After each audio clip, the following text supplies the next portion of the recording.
é sempre um marco. E a gente sempre procura trazer pessoas, amigos, que nem aqui está a galera da Sacerdote, Pastor Rod, a galera, que são irmãos, parceiros de caminhada, onde Pastor Josué, e a gente sempre procura isso, porque a gente crê na mesa, a gente crê na unidade. E aqui está, né, eu sou suspeito para falar, foi a pessoa que me ganhou para Cristo, foi a pessoa que me evangelizou, e eu tenho certeza que Deus vai fazer algo lindo e maravilhoso nesta noite. Estenda as mãos aqui. Pai, te damos graça pela vida do Roja, que o Senhor continue abençoando, que o Senhor continue gerando algo do céu na vida dele e através dele. Pai, obrigado por tudo aquilo que o Senhor já tem para esta noite. Nós te damos graça em nome de Jesus. Amém. Ele abriu mão, né, neste período, a igreja dele está em conferência, ele deixou a esposa, a filha lá, está só com o tico-tico, que é a parte 3 dos gêmeos, né? Você vê, parece o Ben e o Zac, está aqui para nos abençoar. Amém? Que você receba algo poderoso no seu coração. Amém. Amém. Glória a Deus, estou muito feliz de estar aqui. Pode tomar o seu assento, por favor, enquanto eu vou me arrumando aqui. Eu queria, antes de iniciar, pedir para o meu pai e minha mãe ficar em pé. Fica em pé os dois, por favor. Cadê minha mãe, a dona Francisca? Também conhecida como R$1. Depois eu falo por quê. Fica em pé, pai. Dá uma salva de palmas ao Jesus. Pela vida. Quero honrar a vida deles. Obrigado, pai, mãe. Vocês são uma bênção. Amém? Nessa festividade, né, nesse aniversário de 8 anos já, né, Beto? Caramba, eu lembro das reuniões ainda lá no Jardim Nardini. Lembra? Cadê o Bruno? Fala aí, Brunão. Lá naquele, assim, apertadinho, mas ali iniciou um sonho, né? Onde Deus plantou no coração de vocês, e hoje essa igreja viva, pulsante, vibrante, eu fico alegre, né, em ver e escutar os testemunhos, porque a árvore se conhece pelos frutos, amém? Quero agradecer os pastores desta casa, muito obrigado, Beto, Deus abençoe o Rafa, o Bruno e suas respectivas esposas. Fiquei muito feliz com esse convite, porque eu sei que um congresso como esse, todos os pastores que vêm aqui pregar, é uma forma de a igreja e os pastores honrar essas pessoas, amém? Então eu me sinto honrado de estar aqui em nome de Jesus. Vamos orar? Baixe sua cabeça, feche seus olhos. Vamos orar mais uma vez. Peça para que o Senhor fale com você nessa noite. Peça para que Ele se revele a você nessa noite. Talvez você tenha tido um dia tão difícil, uma semana tão intensa, e teve poucos momentos de reflexão, de oração, mas você saiu do seu lar nessa noite, veio até a essa igreja, até essa comunidade, onde a palavra do Senhor está sendo apregoada, onde a presença do Espírito Santo está intensa. Peça para que Ele fale com você nessa noite. Ele conhece o mais profundo intento do seu coração, Ele conhece as suas dificuldades, as suas lutas, conhece as suas vitórias. Pai, em nome de Jesus, nós nos colocamos diante de Ti, Pai. Peço que o Senhor venha falar conosco nesta noite. Eu, como filho Teu, Pai, humildemente diante desta congregação, eu quero Te pedir perdão pelos meus pecados, pelas minhas falhas, por tudo que eu pensei, fiz ou falei que está de desacordo com aquilo que o Senhor espera de mim. Eu Te peço perdão em nome de Jesus, Pai. Limpe as minhas mãos com o Teu precioso sangue, e que eu possa apresentar mãos limpas diante de Ti nesta noite, Pai. Aqui estamos, aqui está a menina dos Teus olhos. Eu não conheço as dificuldades, as lutas, os problemas dos Teus filhos que aqui estão, porém o Senhor conhece, Pai. quando o Senhor pisou sobre esta terra, mesmo em meio a tantas pessoas, mesmo em meio a multidões, o Senhor olhava nos olhos dos pecadores, Pai, dos perdidos, dos amargurados, Pai. Por isso, olhe nos nossos olhos nesta noite, fale conosco de forma individual e peculiar nesta noite, Pai. Envie os seus anjos guerreiros, anjos ministradores, anjos da palavra, dê ordem a esses anjos ao nosso respeito, Pai, em nome de Jesus, e que o Senhor seja glorificado. Amém, amém. Dá uma salva de palmas ao Senhor Jesus, amém. Glória a Deus.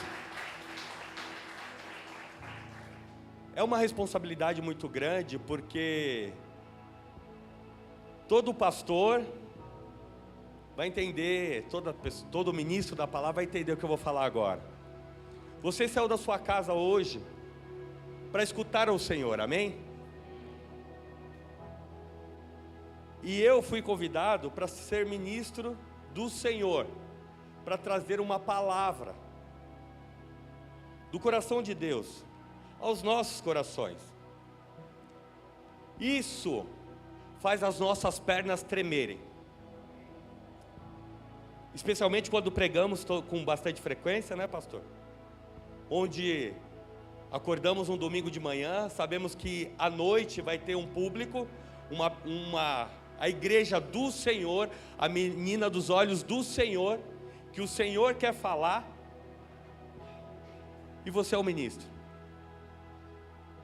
E você fala: Deus, pelo amor de Deus, fala comigo. É ou não é isso?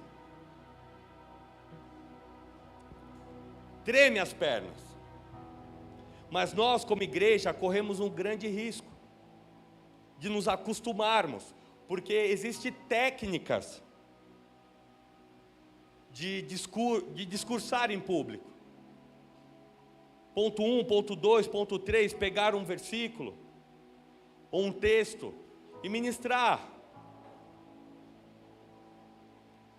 Mas há um risco também para as pessoas que estão escutando, de cair na religião.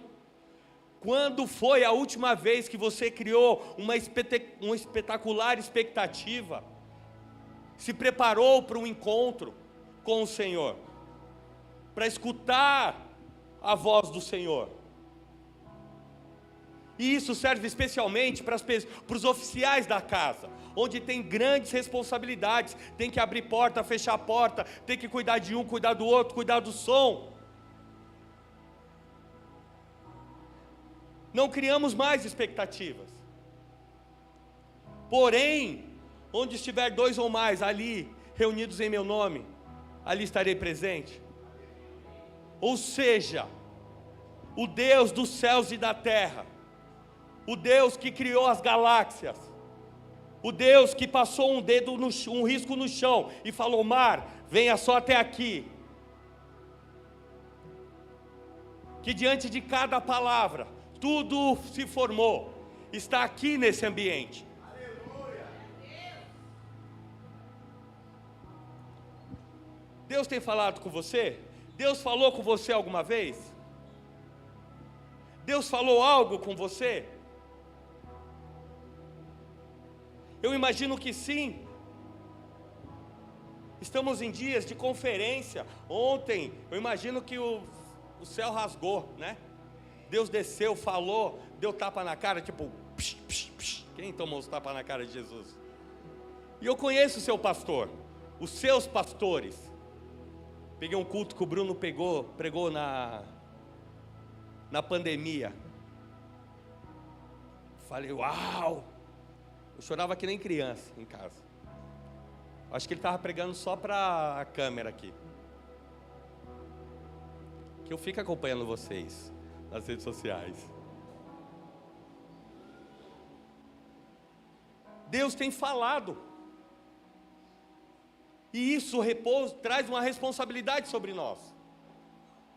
Noé, Deus determinou e fez um projeto, falou assim: ó, a parada é o seguinte, deu um projetinho, falou: faça isso. Deu as medidas da barca, da arca. E na palavra de Deus fala que ele fez conforme Deus havia mandado, fez tudo. Agora imagine comigo, que loucura foi aquela. Não chovia na época, as pessoas falavam que ele era maluco. Eu imagino também que a madeira não estava muito próximo do lugar onde ele estava construindo. Ele teve que derrubar muitas árvores, fazer tábuas, preparar o betume, montar o projeto, trabalhar pesado, ir para o meio da floresta, buscar árvores e trazer, e as pessoas falando, você é maluco. Talvez no início daquele projeto, naquilo que Deus falou com ele estava, firmeza, estava legal, estava fluindo. Mas teve dias de dificuldade. Mas ele assumiu e foi até as últimas consequências para terminar aquilo que Deus tinha falado com ele. E assim o fez. Fazendo um paralelo com as nossas vidas. E você tem a responsabilidade sobre aquilo que Deus tem falado com você. A religião é uma praga demoníaca. Você é um projeto de Deus.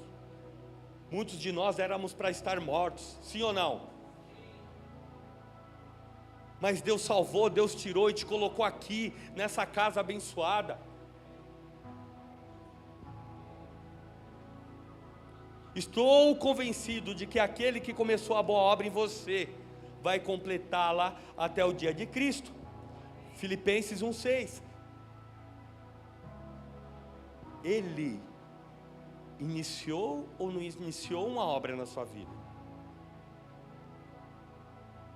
Então, a palavra dele é verdadeira. Ele vai aperfeiçoar, ele vai completá-la até o dia de Cristo. E isso nos remete a uma construção, a algo que está sendo construído no decorrer do tempo, no decorrer dos dias.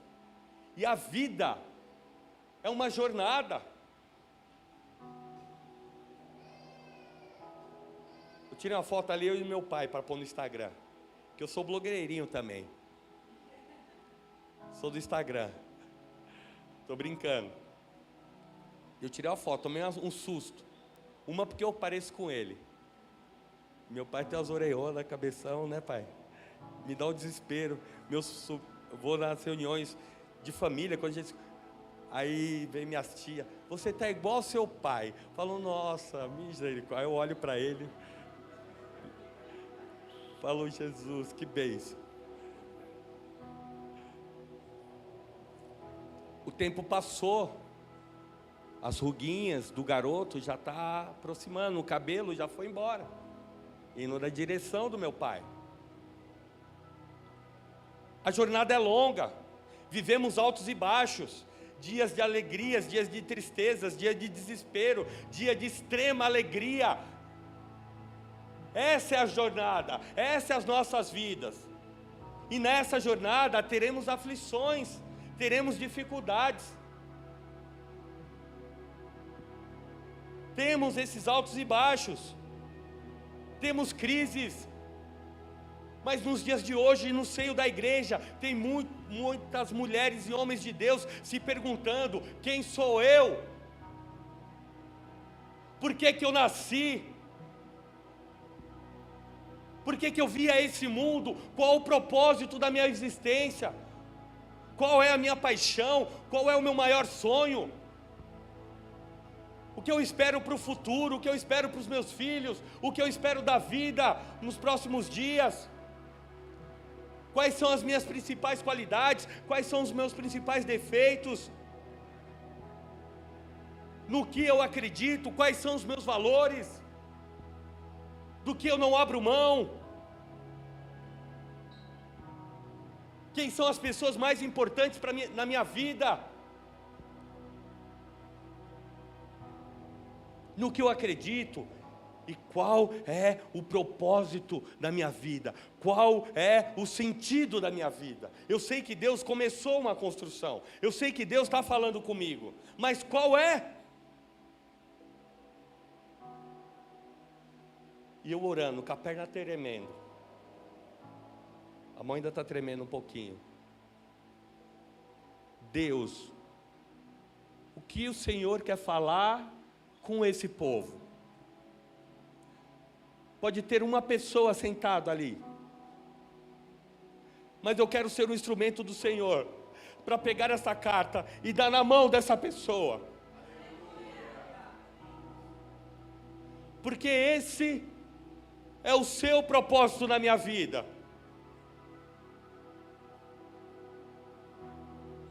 E se é o seu caso, se você está dentre aqueles que está meio perdido, questionando, Deus te trouxe até aqui para falar algo específico com você. Talvez você fique amargurado, esteja amargurado pelo seu passado, pela sua jornada e os dias difíceis. Todos nós temos uma história. Nós não nascemos num berço evangélico. Meu pai foi alcoólatra. Vocês conhecem a história? Minha mãe, coitada, crescemos num ambiente hostil. Tinha amigos nossos que os pais não deixavam eles brincar comigo e com o Beto, porque nós éramos da família, porque os meus irmãos, o Sérgio e o Mano, eram extremamente violentos. Lembra, Rafa? Meu pai, drogado, bêbado, louco. E eram os nossos amigos. Só a dona Ana deixava o Checha e o Michel brigar com a gente. O Taliba e o Rogério. Minha mãe, macumbeira. Né, dona Francisca? A macumbeira. E a gente ia numas macumbas lá em Osasco. Ia em Cachoeira, eu lembro disso. Eu lembro que chegava algumas pessoas lá. A dona Marlene estava junto também, né, dona Marlene? Eu lembro. Dona Marlene era a chefe nossa. Que bom pregar aqui, que aqui vocês conhecem. Eu falo essas histórias na minha igreja, ninguém conhece.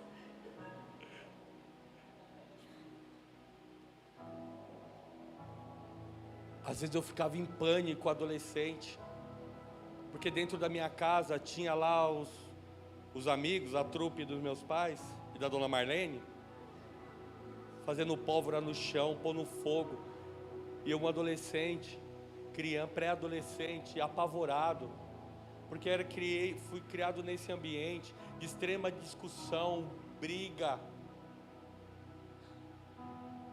Chegava numa festa adolescente, chegava um dos meus irmãos, eu tinha certeza que a festa ia acabar, porque ali eles iam bater em alguém, e era exatamente como eu imaginava.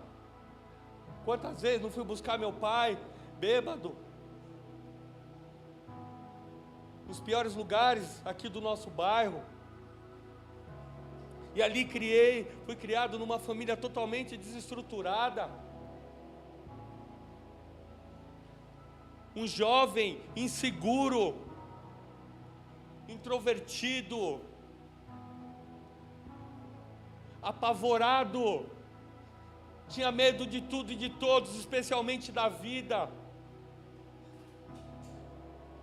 Tinha certeza de que eu era um erro, de que Deus tinha errado em ter me colocado nesse mundo. E quando a nossa família estava em ruínas, minha mãe foi para a igreja. Vocês conhecem essa história, né? Igreja Universal do Reino de Deus. Uma bênção. 7 anos depois,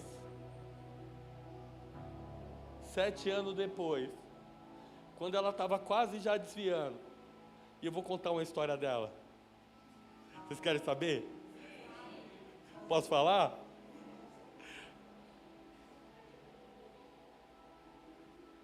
Não agita não, pai, que as suas é pior. Fica quietinho aí, não fala. Um dos piores dias da minha vida. 7 anos depois, ela com umas amigas, entrando na mente. Vai curtir a vida, não sei o quê. Eu vi minha mãe chegando, tinha bebido uns Gary. Meu pai era, não preciso falar, né, que ele está aí. Mas minha mãe não. Minha mãe não.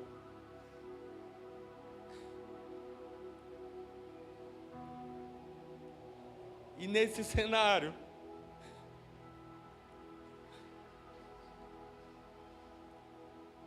ela tentando sair da igreja, porque foram 7 anos de muita luta, porque ela sozinha, buscando ao Senhor, e nós, eu, o seu pastor, os meus irmãos, meu pai, fazendo tudo que era de mais podre.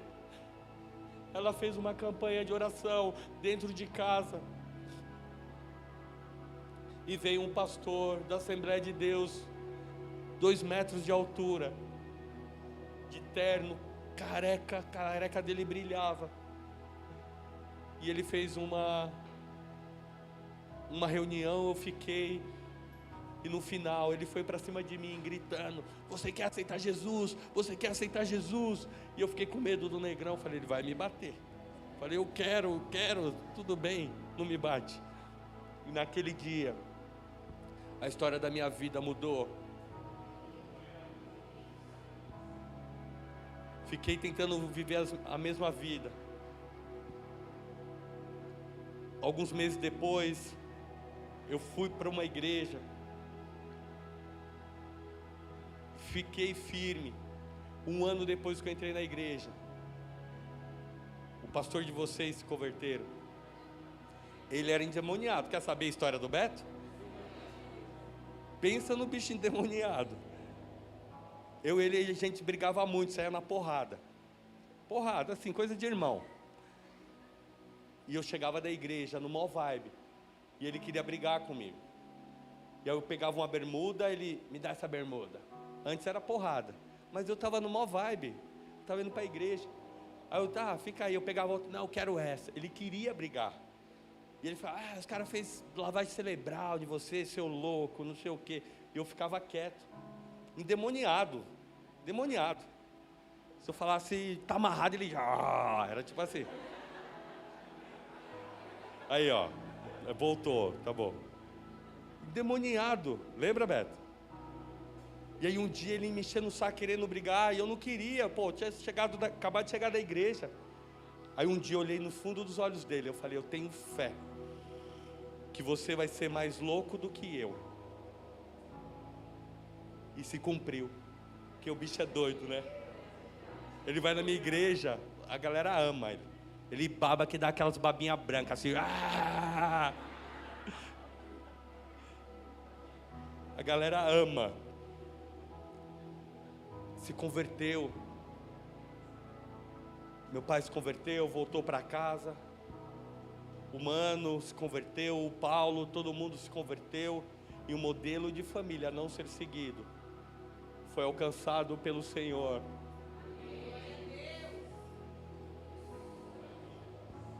E dali muitas coisas aconteceram.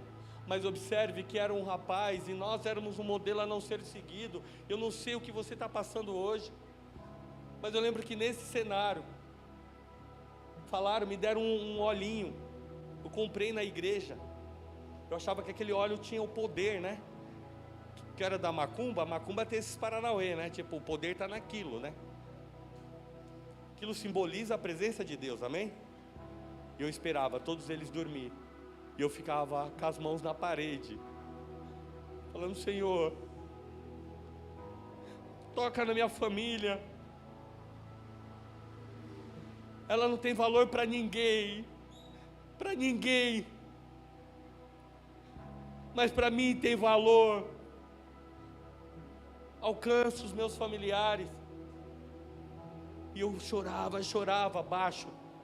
Porque senão, o Beto é o endemoniado e ia manifestar lá. Mas ali, descobri o propósito da minha existência.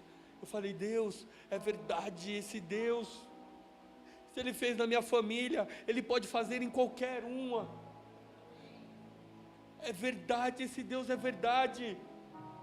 E eu comecei a entender os caras que pregavam na Praça da Sé, que eu julgava. Eu também queria ir para aquelas praças. E ali começou um processo. E com esse desejo, ter encontrado o propósito da minha existência, eu, esse garoto, tive a oportunidade de ir para alguns lugares, algumas cidades, nunca aqui no nosso bairro, mas plantar algumas igrejas. Teve uma cidade extremamente violenta. Eu solteiro, fui lá para fazer uma célula. 2 meses depois, tinha mais de 200 pessoas numa célula. Os piores elementos da cidade estavam naquele lugar. O índice de violência da cidade caiu bruscamente. A polícia militar um dia foi chamada no ambiente onde nós estávamos fazendo o culto, porque recebeu uma denúncia de que todos os piores elementos da cidade estavam juntos. Falou, chama reforço, chama o exército, a NASA, o FBI, que eles estão todos juntos. Chegou lá, a polícia, era uma reunião da igreja. E hoje é uma igreja abençoada. E dali foram tantas outras igrejas que o pastor de vocês conhece bem a história.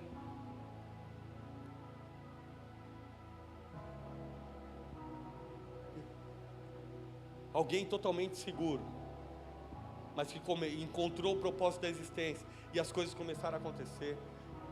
Eu posso dar mais poucos testemunhos? Hoje na minha cidade, nós temos, eu sou pastor da igreja Bola de Neve Arujá. Uma bênção, hoje eu sou pastor, olha só. Desculpa aí. De uma igreja linda. E lá Deus colocou sobre a nossa responsabilidade o orfanato da cidade.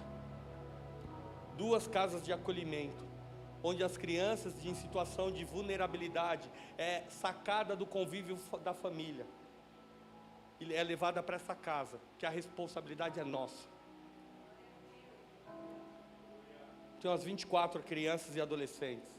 Há cerca de 1 mês e meio atrás, chegou uma criança de 8 anos de idade, uma menina, que foi acolhida. Ela não andava, ela estava toda machucada, porque o tio estava violentando ela. O tio. Crianças são vendidas na internet. Adolescentes que o sonho é ser garota de programa porque a mãe é. E Deus colocou sob a nossa responsabilidade. Temos 30 funcionários. E temos tido a oportunidade de influenciar essas pessoas, essas crianças. Quando chegou essa criança, acabou com o meu dia. Eu não conseguia mais trabalhar pensando, porque o tio foi preso, agora ela é soro positivo, a criança. Minha filha tem 7 anos de idade. E Deus falou comigo, falou, eu te dei a oportunidade de você cuidar dela. Tudo isso porque encontrou o propósito da existência, da vida. Sou um profissional do mercado, tinha um sonho de trabalhar, de viajar a trabalho. Deus fez um milagre, eu sou responsável pela logística de uma multinacional da minha região, que tem algumas fábricas espalhadas pelo Brasil e fora do país. Esses dias o chefe chegou e falou, você precisa ir para o México, para uma das nossas fábricas. Falei, agora. Cheguei lá, cheguei na fábrica, liguei para a Sueli, todo feliz, todo bobo, né? Liguei para a Sueli chorando, que tinha acabado de entrar na minha casa pela 2ª vez, roubaram tudo. Estava no hotel, essa foi a parte triste, né? Vamos para a parte boa. E aí, eu estava ali hospedado, e aí um amigo de trabalho, um argentino, falou: onde você está hospedado? Falei: estou em tal lugar, tal. Não, como assim? Lá tem cheiro de cigarro. Hotel top. Aí daqui a pouco, não, amanhã vamos trocar. Me mandaram para um outro hotel, cheguei na recepção do hotel, chinês, americano, indiano, e eu de bota de bico de aço, com a mochila nas costas. Good morning, né? Tipo, arrastando o inglês meio... para tentar fazer o check-in para entrar. Entrei no 17º andar, na Cidade do México. Cheguei no quarto, não tinha parede, assim, era só um vidro, né? Você abria a cortina, você via a cidade embaixo, assim. Aí eu abri, tirando foto, mandando para minha esposa. A favela venceu. Da Vila Eliane para o mundo. Da Rua Adolfo Eber para o mundo. Mas Deus, fui na fábrica, o cara me deu um pacote de dinheiro, ele falou: toma, para você gastar aqui. Lá no México é terrível. Eu falei: não, mas... Aí eu pedi a notinha para, né, justificar. O cara: não, precisa não, aqui é tudo assim, toma, quer mais dinheiro? Toma. Um taxista na minha porta, tipo, para onde eu quisesse ir. E ali, simplesmente porque encontrou o propósito da existência, Deus vai honrando. E o maior dos testemunhos, a minha família. Está o Natanzinho aí correndo. Eu tinha preparado umas fotos, mas não está aí no esquema. O vídeo vai pôr agora. Sou esposo da Sueli, pai da Valentina e do Natan. A família mais linda do planeta. Amo a minha família. Amo estar com os meus filhos. Amo. Porque encontrou o propósito da existência.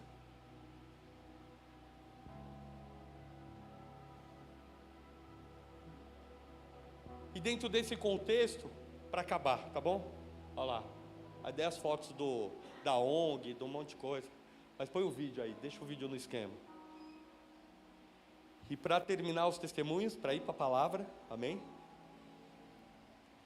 Eu, dentro desse contexto, porque Deus falou comigo, falou: eu te marquei para anunciar as boas novas, para deixar um legado nessa geração. Um dia eu lavando louça na minha casa, estava desempregado, uma luta, minha esposa grávida do Natan, e eu falei: filha, eu vou cantar uma música que eu gosto, você cantar uma, tá? Ela: tá bom, papai. E a gente ali lavando louça, eu cuidando dela para depois levá-la para a escola, e aí cantei um louvor, daqui a pouco eu falei: agora canta você. Ela começou a cantar uma música de um personagem da Disney, extremamente demoníaco. Criancinha, 3 anos de idade ela tinha. E aquilo me chamou a atenção. Aí eu fiquei refletindo, falei: poxa, ela não escuta isso dentro de casa. Onde ela escuta? E eu comecei a refletir, grande parte do dia, ela ficava sob influência de outras pessoas que não acreditavam naquilo que eu acreditava. Na escola. E aquilo me perturbou, eu e minha esposa, a gente começou a orar, e Deus falou comigo, falou com a gente. Eu sou meio maluco. Eu comecei a estudar os melhores modelos de ensino no mundo. Singapura, Japão, Estados Unidos, Suécia. Resumindo, eu fui parar em Gotemburgo, na Suécia, visitando as escolas, porque lá o nível assim de ensino é absurdo, mas eles sacaram Jesus da cultura. Nós observamos aquilo e trouxemos para o Brasil. Pegamos um método de ensino cristão, que é do Mackenzie, presbiteriano, e abrimos uma escola de educação infantil por princípios. Uma escola onde na faixa etária de 1 a 6 anos, onde forma a personalidade e o caráter das crianças. porque o que você construir ali vai ficar para o resto da vida. Então ali nós estamos ministrando, inculcando a palavra de Deus, os princípios de Deus na mente dessas crianças, dos meus filhos. E sabe algumas dessas crianças que estavam sendo vendidas na internet? São amigos de classe do meu filho, porque são bolsistas nessa escolinha. E ali, Deus plantou em nós esse sonho que só tem crescido. E aí nós abrimos a Valve. Coloca aí o vídeo, apaga a luz, por favor.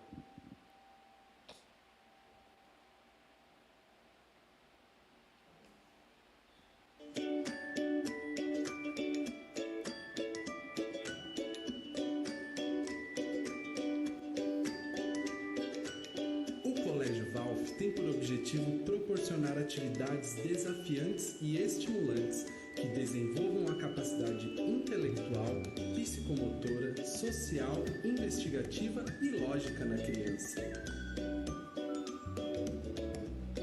As crianças da educação infantil têm ao seu dispor um inigualável espaço físico de muito verde, onde eles podem brincar e crescer em um ambiente harmonioso em contato com a natureza. Por meio de experiências práticas reais, as crianças aprendem a plantar e a colher, usando os ingredientes da horta na cozinha experimental, e dia a dia são convidadas a ampliar seu imaginário e sua criatividade.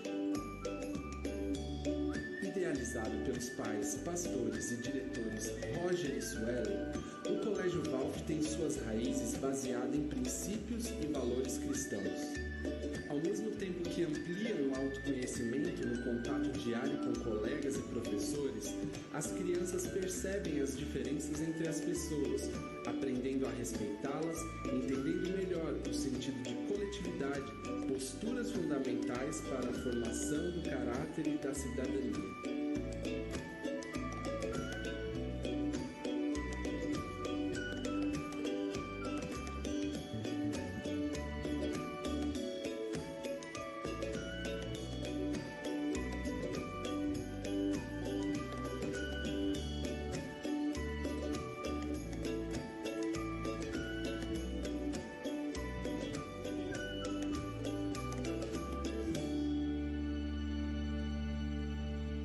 Dê uma salva de palmas ao Senhor, amém? Pode soltar o som aí.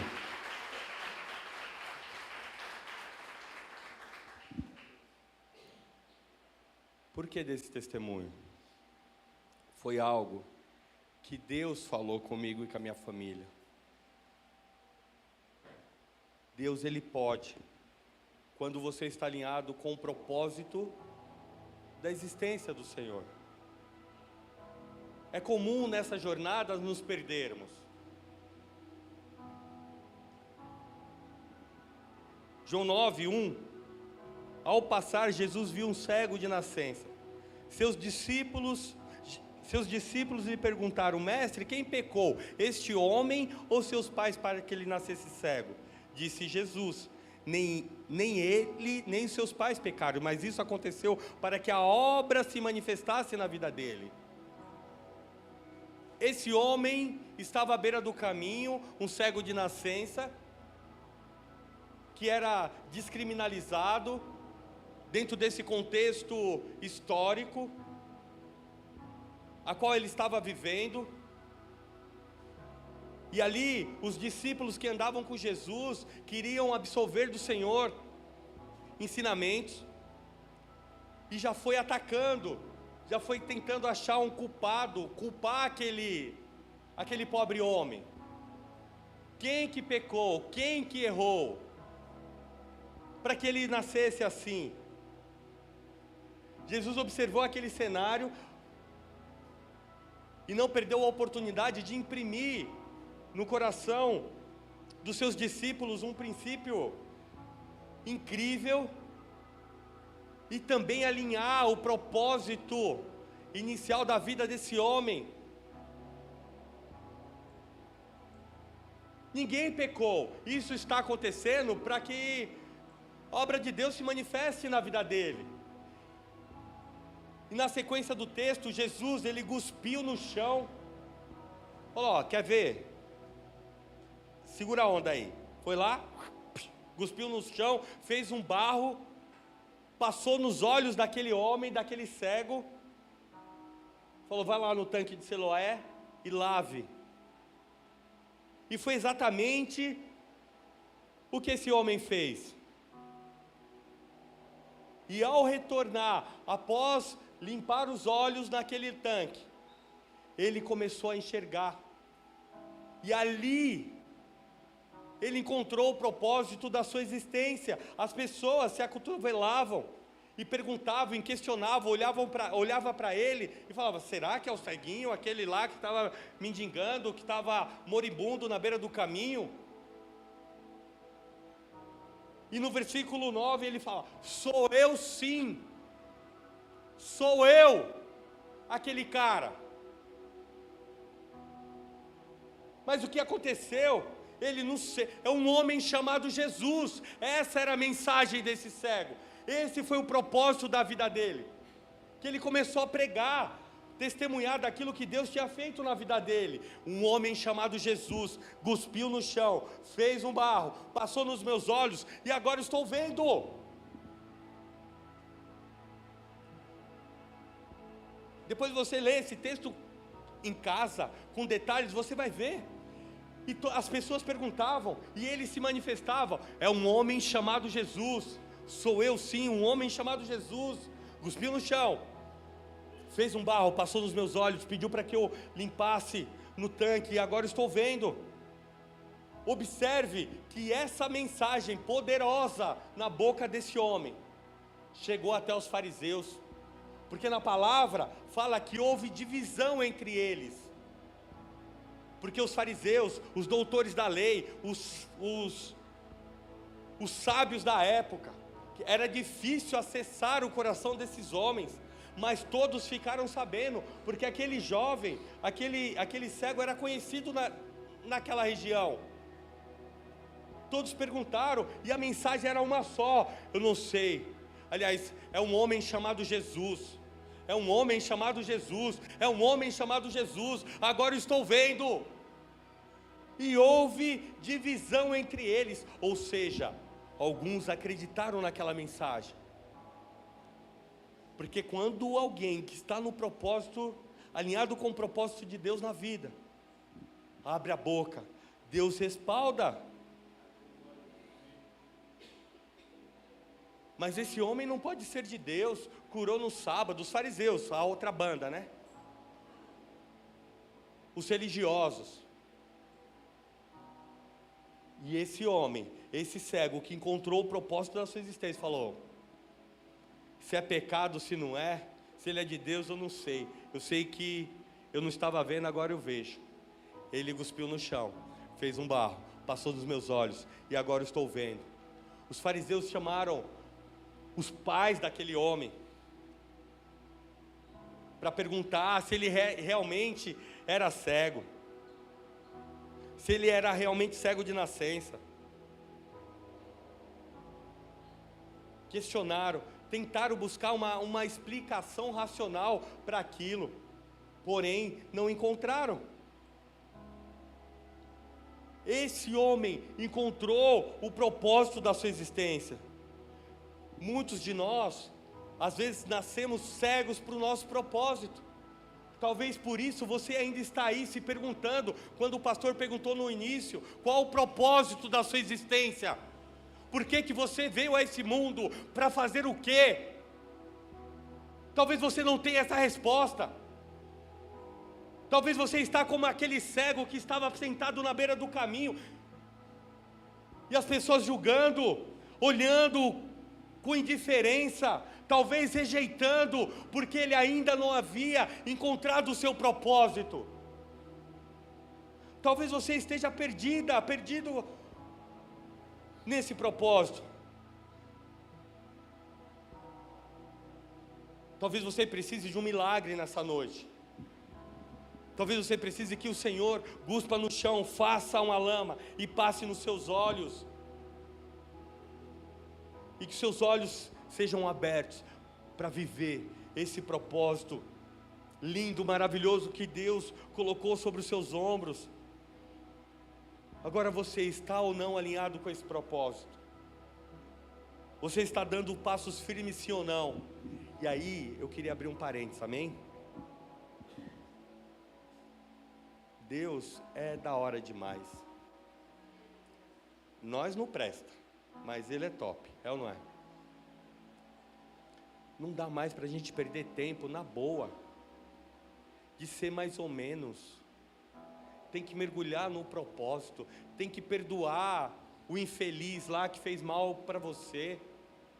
Você tem que deixar de ver pornografia, você tem que deixar de falar mal do outro, você tem que deixar de fazer oposição à sua liderança,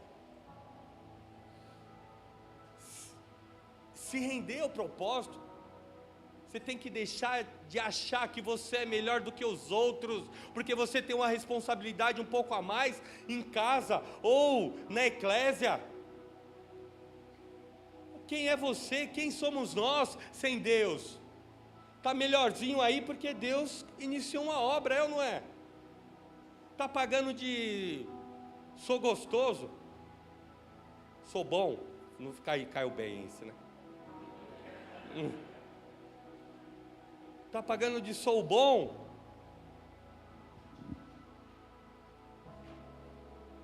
Nós carecemos da graça e misericórdia do Senhor. Estar alinhados com o propósito do Senhor é sermos submissos, sermos humildes. E propósito é um dos temas mais abordados na Bíblia. A criação do homem era para um propósito muito bem definido, que povoasse a terra, que dominasse sobre os animais. Porém, o homem se perdeu no seu propósito, desobedeceu, quis ser igual a Deus, se alimentou do fruto, e as consequências vieram. Desalinhou com o propósito, teve que vir Jesus depois para realinhar, amém?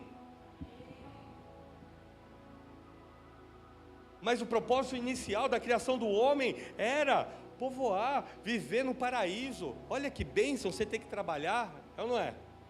Apesar que trabalho é uma bênção.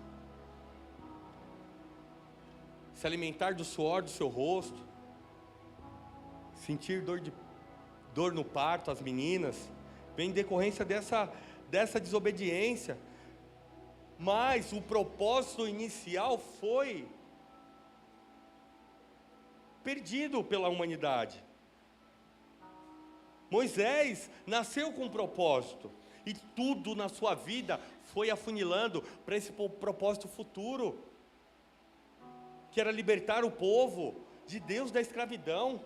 Olha a história desse homem, e ele alinhado com esse propósito, teve altos e baixos, mas a história foi longa, até o dia que Deus o chamou, o comissionou, para colocar diante daquele rei, diante de Faraó, falou: vai lá que está no meu plano, vai lá e fala contra ele. E olha o que esse homem viveu e viu. Ele falava, Deus toma. Loucura, mas porque estava alinhado com o propósito da sua existência. José, tudo que ele viveu,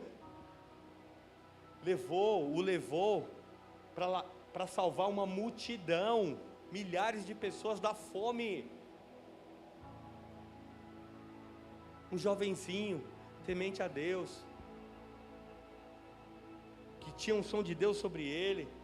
Os irmãos dele o perseguia, dentro da família. Os irmãos tramaram a morte dele. Olha que pesado.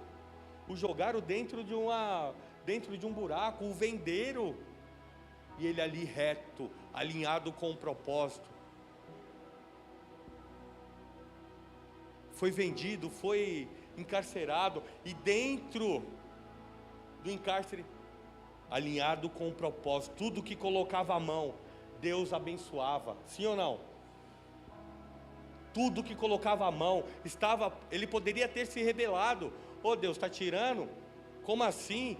Meus irmãos tramaram contra mim, poxa, fui jogado no buraco, ou fui vendido, sou escravo, só perseguição, só BO, só enrosco, mas ele estava cego pelo propósito, não importasse o que acontecesse, ele estava alinhado com o propósito da vida dele, que era servir ao Senhor. Fazendo um paralelo com as nossas vidas hoje, é difícil, não é? Dá vergonha, dá ou não dá? Não resiste nada, se rende fácil, tudo é difícil. Para vir para a igreja é difícil, para cumprir a escala é difícil, para falar de Jesus é difícil, para abençoar alguém é difícil. Está o vizinho passando uma dificuldade, com o filho drogado, bêbado, está dormindo no chão, na frente da sua casa, ai, está com nojinho, passando por cima. Cadê os servos e servas do Senhor, que vai ser instrumento do Senhor, para se doar, para servir, para amar a Deus e amar o próximo como a ti mesmo? José estava alinhado com o propósito. Dá trabalho servir a Deus, amém? Mas é uma bênção. Mas nos tira da zona de conforto. Nós temos que servir, nós temos que estender as mãos, e essa é a nossa chamada. Eu morava numa outra casa lá em Arujá. Um dia eu estou lá dormindo 3 horas da manhã. Pastor, pastor, uma gritaria. Eu saí sem camisa, estava chovendo. Tinha uma pessoa endemoniada na porta da minha casa, gritando, com o demonião lá, pastor. Falei, tá tirando na minha casa, né? Como assim? Mas dá trabalho. Aí eu desci lá, fui expulsar o demônio da moça no meio da rua, assim. Aí depois fui levar ela embora para casa. Mas no outro dia teve que ser ministrada, Sueli teve que ir lá, teve que chamar para perto, porque dá trabalho, e tudo foi criado com um propósito específico. Essa garrafa tem um propósito de armazenar líquido, esse guardanapo tem um propósito de limpar, de absorver umidade, esse mouse tem um propósito de conduzir aqui o mouse, a seta, para eu clicar. Esse ventilador, essa caixa de som, esse microfone, tudo tem um propósito, e você tem um propósito definido nessa terra.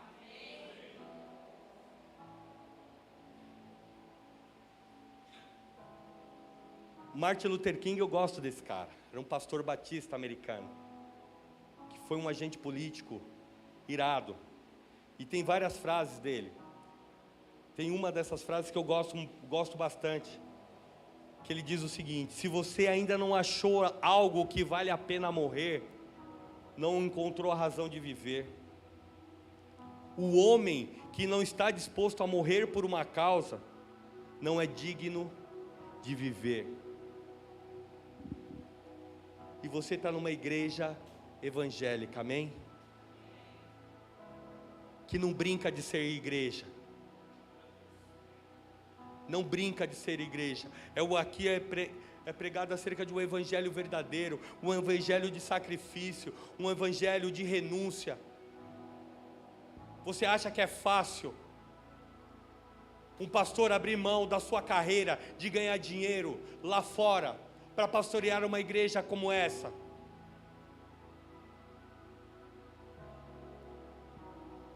E às vezes passar por dificuldades financeiras, sendo que poderia ganhar dinheiro lá fora? É renúncia, é sacrifício que muitas vezes não é reconhecido. Mas o tesouro é ajuntado no céu, amém? Cadê aqueles que estão dispostos a sacrificar? Eu, quando era solteiro, fiz uma viagem missionária para a Índia, lembra, mãe? E cheguei lá, tinha uma família. Nós íamos dar o suporte para uns pastores americanos, e nós estávamos lá vendo a palestra, e o pastor começou a falar: nós vamos fazer uma ação assim, assim, assado, você entrega lá, não fala nada, numa mesquita, porque tem uma rota de fuga. Eu, oi? Rota de fuga? Para quê? Tipo, Brasil, amigo, tudo bem. E tinha uma família, a esposa, o esposo e 2 crianças, né? Eles eram da Austrália. O menininho adolescente, a menininha mais nova, devia ter uns 7 anos, os meninos uns 12. E eles falando: tudo bem, estava junto com a gente, né? Correndo risco, colocando a família em risco, por amor a outras pessoas. Aquilo me perturbou, porque eu estava tipo, bola de neve, né? Com medinho. E você acha que alguém que está disposto a colocar sua família em risco, para abençoar uma vida, ou a vida dos outros, de quem não conhece, você acha que ele vai faltar numa escala na igreja dele? Você acha que ele vai achar que é sobrepeso? Você acha que ele vai beber uma cerveja? Eu sou de... Como que é? É só uma cervejinha. É só uma ficadinha. É só um pecadinho. Você acha que ele vai fazer? É um nível diferente de renúncia. Mas aqueles que encontraram o seu propósito estão possuídos por esse propósito. O homem que não está disposto a morrer por uma causa não é digno de viver. Vocês viram esse vídeo da escolinha, amém? Lindo, né? Maravilhoso, que bênção. Ficamos 1 ano. Eu estava trabalhando todos os dias. Eu trabalhava o dia inteiro. Não tinha dinheiro para a reforma. Eu passava a noite lá trabalhando, pintando. Meu pai me ajudou muito, lembra, pai? Tinha uns troncos onde era um campinho, tinham 3. Eu fiquei uns 20 dias batendo naqueles tocos, minhas mãos com feridas. E às vezes eu gritava e chorava arrancando aquele toco daquele chão. Deus me deu um monte de pregação e eu chorava também, falava: eu sou louco, onde eu fui me meter? Eu falava: assim como essa raiz está ruim de sair, mas que eu vou arrancar como do coração dessas crianças que aqui adentrarem, os princípios das trevas, vai ser arrancado pela raiz, em nome de Jesus. Ficamos 1 ano pagando aluguel e investindo. Abrimos em julho. Tinha minha filha, mais uns 2, 3 aluninhos. Aí fizemos o marketing, começou efetivamente em janeiro. Janeiro, fevereiro, março, veio a pandemia. Todos os pais tiraram as crianças da escola. E eu e a Sueli olhamos um para o outro, falando: e agora? Com o funcionário que precisava, com o aluguel que não era barato. Nós falamos: foi Deus que deu. Vamos ver até onde vai. Eu pegava meu salário, pagava aluguel, pagava funcionário, pagava não sei o quê, pagava não sei o quê. Sobrava nada. Conseguimos passar mais um mês. Nós ficamos 2 anos assim. E durante alguns meses, esse cara que estava numa cidade no México, num hotel, pagava todo mundo, ia para a igreja e falava assim para o líder da assistência: me dá uma cesta básica que eu estou precisando. Ele: pode pegar, pastor. E não foi 1 mês, 2, 3, foram alguns meses. Porque nós estávamos possuídos por esse propósito. Chegava no final do mês, eu olhava para minha esposa, passamos mais uma, e eu olhava para o cabelo dela assim, ó, porque não sobrava para ela fazer os bagulho dela lá, que é caro pra caramba. Eu olhava para a unha dela. E ela não fazia a unha. E também não me cobrava. Porque mulher custa caro, amém, irmãos? Oh, coisa que custa caro, a mulher.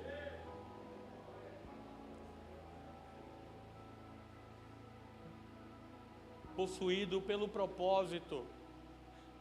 Mas alguém que saiu da rua Adolfo Eber aqui, da Vila Eliane, que muitos moram lá, de perspectiva nenhuma. Eu sei que tem mais a ser realizado. E eu sempre me questionei, Senhor, o Senhor já me usou em alguns lugares, por que não aqui? Foi quando Deus levantou essa igreja, então eu tenho um amor por essa igreja, por esse lugar. Mas assim como eu que não tinha perspectiva nenhuma, Deus tem me usado. Eu sei que Deus vai usar muitos de nós, muitos de vocês, mas que estiverem aliados com o propósito do Senhor para a sua vida. E eu respeito muito as pessoas que vivem possuídas por esse propósito. Um policial, quando sai para trabalhar, ele está disposto a dar a sua vida por alguém, sim ou não? Ele vai para cima. Eu respeito esse homem, até na vida do ilícito também. Às vezes jovens que estão dispostos a darem as suas vidas pelo crime. Encontrou um propósito, foi abraçado por esse propósito, falou, não, eu estou disposto. Você vê pessoas se entregando à bebida, sabe que vai morrer, mas esse é o estilo de vida. Ele fala, eu me entreguei a esse estilo de vida e vou morrer. Meu tio estava cheio de enfermidade, não podia fumar, né, beber. Parou de beber, mas continuou fumando. E o médico falou, você vai morrer. Ele, tá tudo bem, é o estilo de vida. Foi fumando até morrer, não foi, mãe? Encontrou. Esses dias faleceu a mãe de um menino da igreja. E ele me ligou de madrugada, eu fui para o hospital e fiquei ali com ele. Depois a gente foi fazer a correria do desenrolar lá o caixão, tudo. E ali eu não conhecia a mãe dele. E aí as pessoas que se aproximavam, eu comecei a absorver informações daquela senhora, para formar um cenário de quem era aquela mulher. E aí foi uma amiga da irmã do cara, quando ficou sabendo, ficou desesperada. Meu, ela era uma mãezona, ela cuidava da gente, minha mãe morreu não sei quando, e ela era a minha mãe, falando falando características positivas sobre aquela senhora. E interessante, que ela ficou na noite anterior, até 4 horas da manhã, 3:30 da manhã, na porta de casa, esperando o filho chegar do trabalho. O filho chegou, ela entrou, sentou no sofá, começou a passar mal, foi para o hospital e morreu. Ela, até os últimos minutos da vida dela, ela estava alinhada com o propósito da existência, que era cuidar dos filhos. Nesse dia minha mãe estava em casa, e eu olhei para minha mãe e eu comecei a chorar, porque minha mãe também deixou a vida para cuidar da gente, só fez isso na vida, e só sabe fazer isso, e abriu mão de tudo, para viver cega por um propósito. É digno de respeito. Encontre o seu propósito e dê, e sacrifique, e dê a vida por ele. Seja a melhor mãe, seja o melhor filho, seja o melhor pai, seja o melhor servo de Deus, seja a melhor amiga, o melhor amigo, seja o mais amoroso, mas sacrifique. A proposta do Evangelho é algo poderoso. Tiago, filho de Zebedeu, morreu a fio da espada, talvez decapitado. Olha a morte. Olha o sacrifício dos caras por algo que eles acreditavam. Pedro foi crucificado, falou, pô, faz um favor para mim, na boa, não sou digno de morrer como meu Senhor, né? Me crucifique de cabeça para baixo, e está tudo certo. Deram a vida por aquilo que eles acreditavam. Filipe, dizem que foi apedrejado, talvez tenha morrido de causas naturais. Bartolomeu, açoitado até a morte. Por quê? Porque morreu por algo que acreditava. E é esse mesmo evangelho proposto a você, a mim. É o mesmo.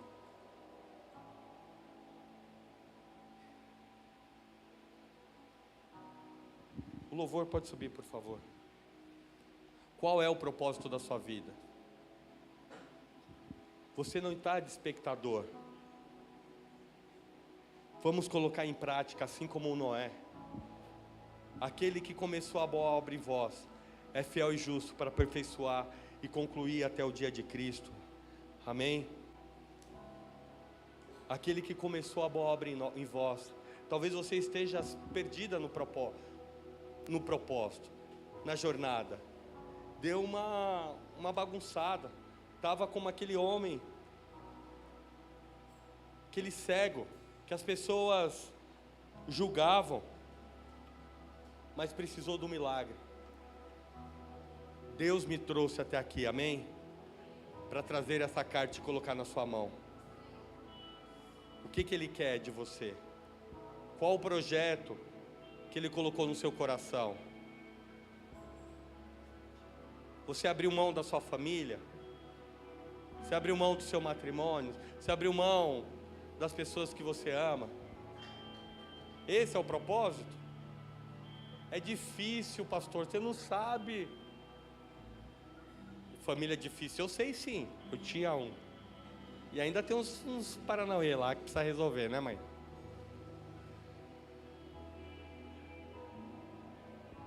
Mas estar alinhado com o propósito do Senhor é mandatório para todo homem e mulher de Deus. E para encerrar, a gente pegava assistência na assistência social da igreja, alimento, amém? Nós estamos no projeto de abrir a segunda unidade e orando, Deus, pelo amor de Deus, porque minha filha foi para o primeiro ano, e aí a gente orando, e aí apareceu uma oportunidade de um lugar onde era uma universidade, e a gente alugar um pavimento, são 4 andares, um pavimento, lago, mata ao redor, quadra poliesportiva, campo de futebol, campo de areia, piscina, tem tudo lá. Coisa absurda assim. E a gente ali orando, Deus me dá sinais, e Deus dando alguns sinais. Aí antes de tomar a decisão, meu chefe me chamou na sala dele e falou assim, eu fiquei sabendo que você está querendo alugar lá, o lugar X, eu achando que ele ia me mandar embora, porque eu passando umas provas lá também. Aí eu falei, estou pensando tal. Aí ele pegou e falou assim, quanto você precisa? Eu achando que ele ia me mandar embora. Eu falei, mas como assim? Aí eu gaguejei, eu não sabia nem falar. Não, ele, o que você precisa fazer? Eu falei, precisa fazer isso, aquilo. Cara, ele falou, toma. Assinou um cheque e me deu na minha mão. Daqui é para te ajudar, que eu quero ajudar esse projeto, que esse é o projeto de Deus.